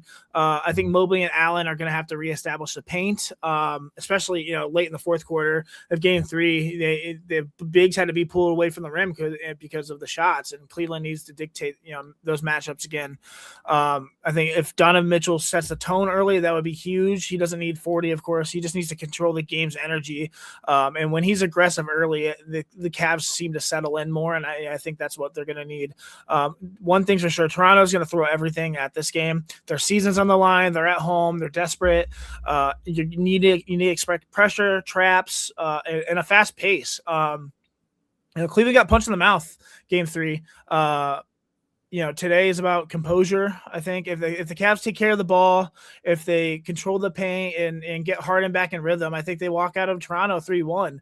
If they let this turn into another, track meet, Toronto's has the confidence and the athletes to make this a long series, and that's not what you want. I don't want to do 7 games. I'd rather have a few days off for rest for going into round 2, hopefully, Eastern Conference Finals, but they did not look good last on Thursday, and a lot of things are going to have to change. This can't go to seven games. It can't. No, and I'm sitting here talking like it's a guarantee that they'll win in Game 7. I said games or Cavs in 4. So I know that. Well, after the first 2 games, it looked like that's what it was going to be. They had nothing. They couldn't do anything. They were no match for Cleveland, and now suddenly they look like they could be the better team. I mean, if things go right, we talked about, what happened if Boston got to James Harden this way, and now Toronto's doing it. If they bothered him with, defensive pressure and whatever else, and it caused the turnovers, and here we are. Now we're not even out of the first round. And, if things don't go to plan, the Cavs could come back home, in a series tie at 2-2. And that makes me nervous. That makes me really nervous. I'm not going to overreact. I'm not worried. I think the Cavs are going to win this series. I hope it's going to be in 5 now. And I mean, the Cavs are the better team. Like you said, you can't rely on Barnes and Barrett to carry your whole team the whole way. The Cavs are better in every way. So Toronto's going to have to play perfect. The Cavs just need to play their style of basketball, and that's all they have to do. So. Yeah. Well, they better hope Brandon Ingram doesn't wake up too. I mean, that's going to be, that's another issue, but we'll see what happens. All right. Well, that's at 1:00 today. Where is that game? Do we know where that game is? I know where it is. It's in Toronto, but as far as being able to watch it, hold on, let me pull up our schedule here, because I believe we have game. It's on ESPN. Okay. Nice. So there you go. It's finally not like one of the weird streaming things. And then, of course, you can also listen to our friend of the Inside Edge Network, Tim Alcorn, on 100.7 FM. He'll have the play-by-play for you there. So if you don't want to watch the ESPN broadcast, you can listen to it. I think sometimes listening to sporting events is I don't know, more rewarding, but whatever. So let's do this. Let's get out of here. I'm going to get you guys to the Cavs game on time. We'll get you there for the pregame, for the tip-off, and everything else. Since we have a few minutes here, let's talk about what's on our minds a little bit. Do either one of you want to go first? I'll go first this time. Okay, go first. Yeah. Before we do that, though, I want to talk about my son James real quick, just because I've done it every show. I'm not going to stop now. My son James, my 4-year-old, is in the junior Rangerette competition. Basically, he's actually in round 3 now. He's in the top 10. They're going to top 5 now. He's currently ranked 3rd in his division, so looking good, but not great, but still looking really good. Really excited about it. If you've heard me talk about it before, this kid lives and breathes animals. I posted tons of videos. He's always spitting facts and is just really, really interested in wildlife in general. Really excited about it. There's the link there. If you can copy and paste that, or you can go to my Twitter right now at DynastyCLE. You can vote for free one time a day. It takes a second. I would really, really greatly appreciate it. Just if some of you would vote for my son, I'll tweet it at DynastyCLE on Twitter right now. Or right after I'm done talking, when TK starts talking, and then you can go and vote. I'd really, really greatly appreciate it. I'm not saying he's going to win, but I just, I'm going to fight for my kid. And I think we all can stand for that. All right, real quick, what's on my mind? Before we wrap up today's show, I did want to take a moment to talk about something that has meant the world to me. I've been working towards this for half a year now. Thursday night, we talked about it a little bit. Chad was there. We had a lot of fun on the Commissioner's Couch podcast because we hosted our first ever NFL draft special for the Insiders Network. I'm not exaggerating when I say this. It was one of the most, rewarding nights of my entire short career so far in sports media. I've been grinding for 6 months for this one show, not casually prepping, not throwing together a few notes. I put over 250 hours into scouting, film work, writing, building boards, creating, lists and just rehearsing segments and making sure that every single detail is ready for Thursday, all while balancing a newborn, 2 toddlers, a full-time job, and owning a business and, everything else that life throws at you. So, there were nights where I was up till 3 a.m. writing scouting reports. I woke up so many mornings at 4 a.m. just to get stuff done before work. And the weekends where my wife, Hallie, had to be a superhero because she held down the entire fort so I could keep grinding and never once complained. So I'm so grateful for that. Even with all that work, I said didn't know what to expect going into this thing. I questioned, I had a little bit of imposter syndrome. I know I put in the work. I know, what I'm talking about, but do other people see me that way? Would anyone watch? Would the show run smoothly? Would, months of preparation actually pay off? And, once the numbers started rolling in, I was giddy, man. By the end of it, we had over 350 live viewers, which is insane. I'm sorry. Excuse me. I said 350, 850, over 850 live viewers. Excuse me. 850 people tune in to me and my co-host David, talk about fantasy football to a show that didn't even exist a year ago. Obviously it broke tons of records for our show. You usually have about 200 live viewers, 500 total for the week. This was 850 live viewers. If you're looking at it like you're giving a presentation in front of an audience, that's 850 people sitting in front of you as you're talking. That means a lot to me. I can't even describe how that felt. It wasn't just excitement. It wasn't validation. It was proof that the work that I put in mattered, proof that people believed in what, I was building and my co-host was building, and proof that, I think my show has a real future. I'm just really excited about it. I put in a lot of work and I'm so proud of myself. I'm proud of my co-host, David. I'm about to start crying. I'm sorry. I'm just really grateful, man, for the preparation that he put in every step. I'm proud of everyone at the Inside Edge Network who helped make this possible. Chad was behind the scenes producing the whole time. I was so grateful for him. Unbelievably grateful for my wife, Hallie. None of this would have happened without her, and just her grace. And that was only our 23rd episode, 850 people live. It was really, really cool. I can't imagine what episode 50, 100, even next year's draft show is going to look like. So I'm very grateful for all of you guys, very grateful for those who watched, and just it was definitely validation that I needed, and I'm very happy. Again, please go vote for my son James on my Twitter right now. I'll retweet at DynastyCLE the video. Check out this video. It's really cute. And please vote for my son James from the Junior Ranger competition. Thank you. Yeah. First of all, your son James, the videos are amazing. Ryan, we're proud of you, man. The work that you put in is unbelievable. You guys, you and David absolutely killed it. All I did was just try to keep the ship going over here. I did very little. You guys, sorry, I'm gonna cry like a pansy right now. That's okay. Hey, man, sometimes you gotta cry. I cry every day when the show has to start because I'm like, oh, here we go. I gotta keep this going. Listen, man, we're very, very proud of you. We're proud of the work you put in. Proud of the job that you do, man. We quite honestly wouldn't be what we are without you, Ryan. So we appreciate you. You did amazing. Oh, you I always know. do amazing. That's just what you do. That's what you do. That's who you are. Period. So that's who you are. Absolutely. Also, I have a story for you when we're off air. I didn't get to tell you. Okay. Well, I'll tell it. I'll tell it maybe on air, but we might not have enough time. So, TK, tell me what's on your mind. Not much after that. First of all, Sorry. no, you're good. I'm thankful for all of you guys here at the Insiders Network. I'm grateful to have the opportunity to be here. with you guys. I've definitely enjoyed this entire process throughout these past 7 months. But I don't have really too much on my mind today. Just wanted to give a birthday shout out, not to a family member. Well, she kind of is family, not a celebrity, but to my 5-year-old bulldog, Bailey. He just turned 5 today. I got her as a birthday present about 5 years ago when I turned 29. So, just to see her, just grow into this massive beast that she is now. But she's still a good one. So happy 5th birthday to my American bulldog, Bailey. Oh. So. I forgot my son's birthday was yesterday too. So happy birthday to my 3-year-old Callum. Sorry about that. Bailey and Callum, love the birthdays. Let's go. Everybody, my wedding anniversary was yesterday, Ryan. A lot 42nd, right? Weekend, man. We all have a lot. What's that? 42nd, right? Yeah, I've been married for 42 years. Yeah, I am well over 7 years old. It's clearly obvious. 17th wedding anniversary. I've said it before. I said it on air yesterday. How anyone would want to stay married to me for 17 years is beyond me. But I appreciate my wife. We know that all wives and moms are pretty much superheroes. Yeah. So we definitely appreciate the work that they put in and the time that they cover when we're doing this, when we're sitting in front of a camera talking about sports. And I appreciate my wife. I know you appreciate yours. I appreciate your wife. I appreciate all you guys, man. I appreciate your bulldog. Honestly, right? I mean, your dog sacrifices that we didn't even see. Yeah, when we're on air. So we all appreciate that. But really Mother's Ryan, Day is coming up. Mm-hmm. Mother's Day is coming up. Remember to love your mother, courtesy of Willie Brown. Rest in peace, brother. Sorry about that. Take care of the mothers in your lives, man, because just take care of the mothers in your lives. I'll say that. I just found out that votes are doubled today for my son. So if you vote once for free, it counts as 2. So please go to my Twitter at DynastyCLE and vote. I just retweeted. Sorry, I'm done talking about it. Please do that. No, that's okay.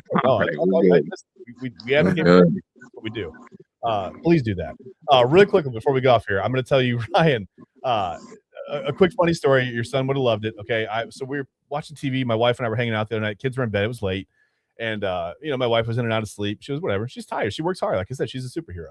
So I'm walking over to get some water out of the fridge. That used to work, by the way. Yesterday, my refrigerator stopped dispensing water. We got to figure that out just suddenly. So, yay.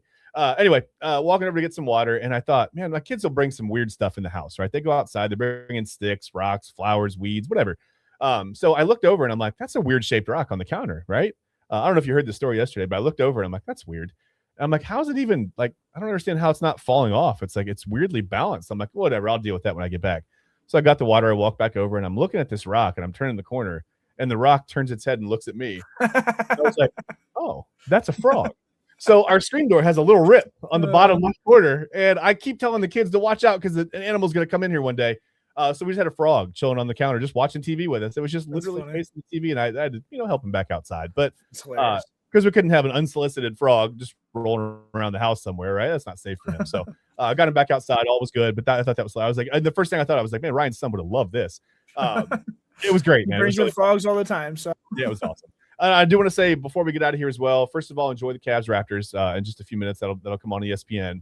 But this is the last iteration, as you guys know it, of the Sunday morning sports show. So we're not going anywhere. We'll still be here on the Inside Edge Network. We all still have major roles on the Inside Edge Network.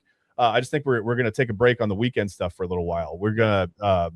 We'll be back with the Browns preview show in the fall, and that'll be 21, 22 weeks of NFL football. Well, 23 weeks, I guess, or more. But I've had just an amazing time doing this show with you guys.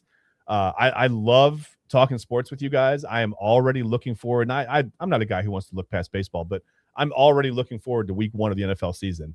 Maybe we'll start doing some stuff in the preseason. We'll see how it shakes out. So we will be back with you eventually. I want you guys to know that. Yep. But the Sunday morning sports show, this is it, man. This is a little bittersweet, right? A little bittersweet, but I have loved doing this show with you guys. I just want to tell you both that this has been a lot of fun. It's been a really crazy run. I mean, this is pretty much how the network started, right? Yeah. So it's pretty cool. But we will, like I said, we'll be back in the fall with the Browns. Same time, Sunday mornings at 11. We'll start. So we'll just be gone for a few weeks, and then we'll be right back with you. Late August, early September. So, guys, thank you so much. I mean, you tune in every Sunday. We've got 161 people in here right now. Listen to me talk about frogs and TK talk about dogs and whatever. Ooh, that rhymed. That was fun. But yeah, Ryan, I couldn't figure out a rhyme for you. I'm sorry. That's fine. That's fine. I'm not much of a ghostwriter, but that's okay. Again, we appreciate every single one of you. And again, remember, we're building this all from the ground up, right? We're trying to bring you as good a content as we can, as professional looking and as accurate as we can. So please, if you appreciate what we've been doing, just head to our socials and follow us. Click the like button, click subscribe on YouTube, on X, on Facebook, on Instagram, on TikTok. Make us one of your top 5 friends on MySpace if you're old enough to remember that. That's not a thing anymore. You can add us on AOL Instant Messenger. We can be friends. You can hear the doors closing and opening. You guys don't even know what that is. That's crazy. All right, I'm done saying old guy stuff, but we appreciate every single one of you, and please just help us bring you better content. Like I said, if you can go like and subscribe on all of our social media, we would really, really, truly appreciate it. We already appreciate you. The fact that you tune in every day of the week. We're on every single day of the week on the Inside Edge Network, and you guys are here, and the views are astounding. Like Ryan said, just the fact that we had, over 850, we ended up with 915 people is where we peaked on Thursday night. So amazing that you guys just keep showing up. We appreciate it. We love you so much. We couldn't do it without you. And remember, we will be back in the fall with the Sunday morning sports show, the Browns preview, whatever. We'll figure out what to call it. We've got weeks to figure it out. We'll text and figure it out by then. I'm gonna miss you guys. We will this be back. Weird. It is. I feel like I'm not gonna talk to you for months now. Yeah, I'm deleting your numbers right now. No, we're not doing that. But no, we appreciate every single one of you that watches us and every show on the Inside Edge Network. We all strive to bring you the best content that we can. So please, if you could help us out by following us, by liking, by subscribing. I know it gets annoying to ask over and over, but we really appreciate it. So please, just do what you can to help us out, and we'll do what we can to keep bringing you better content. That's all I got. All right, guys. That's it. We're signing off for the last time until football season. So, hey, enjoy your Sunday. Enjoy Cavs Raptors. Thanks for watching. We'll see you next time. Bye-bye. Thanks, guys.